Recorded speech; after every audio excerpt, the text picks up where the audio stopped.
دلوقتي هنتعلم مع بعض ازاي نعمل العقدة الأولى للكروشيه ونعمل كده السلسلة بأسهل طريقة. أولا بنحتاج خيط الكروشيه يكون تخين، ده خيط رفيع علشان أنا بعرف أعمل بيه، بس للمبتدئين الخيط التخين بيكون أسهل، تقدروا تشوفوا أسرع، تتحكموا بيه بالإبرة أسهل.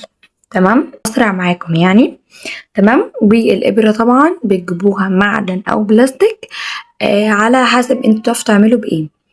يعني انتوا مثلا بتتعلموا ازاي تعملوا العقدة الأولى وتروحوا في المحل وانتوا بتشتروا تجربوا في الخيط بتاعكم انهي هترتاحوا فيه اكتر، الإبرة المعدن او البلاستيك. مش هقدر اقول لكم انتوا هترتاحوا في ايه، انا عن نفسي برتاح في المعدن والبلاستيك عادي، بصراحة المعدن اكتر.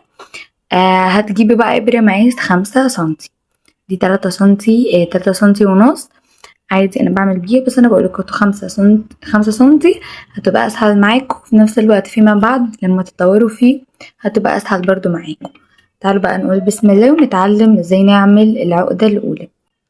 اولا هي ليها طرق كتير جدا، بس جبت لكم اسهل طريقة واللي انا بجد بعمل بيها. اول حاجة بنسيب كده مسافة محترمة وبنلف كده وبنعمل الدايرة او العقدة الاولى. بصوا بسيطة خالص ازاي اهي.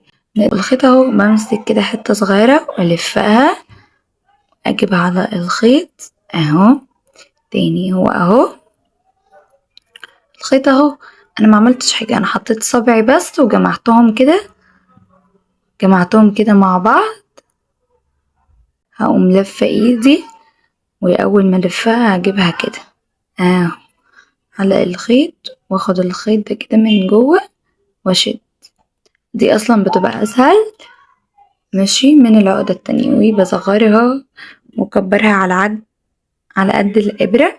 بصوا دلوقتي الخيط اهو وادي الدايرة فيها الإبرة، انا ايدي اهو ماسكة الخيط، هعمل ايدي كده تاني اهو، بنمسكه كده بعد كده نعمل كده ونلفه على ايدينا لحد ما نقدر نستخدمه.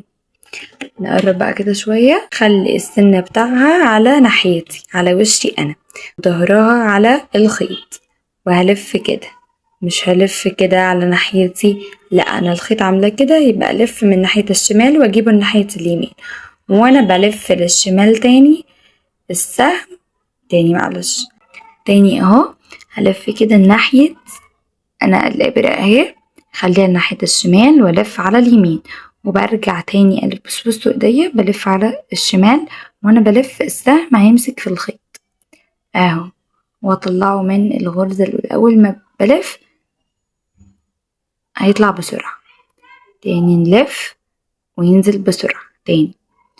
الإبرة مدية السن بتاعها ليا، بحطها كده على ناحية الشمال والف على اليمين وارجع للشمال، وادي الغرزة. ونسيت اقولكوا انا اول ما بلف كده بمسك الطرف التاني اللي احنا قلنا نسيبه علشان بس نقدر نعمل الغرزة. في ثواني بس هنعمل بداية السلسلة. تمام، لو عايزيني اعمل افكار بالكروشيه معاكم اكتبولي في الكومنت، وبحبكم جدا، باي.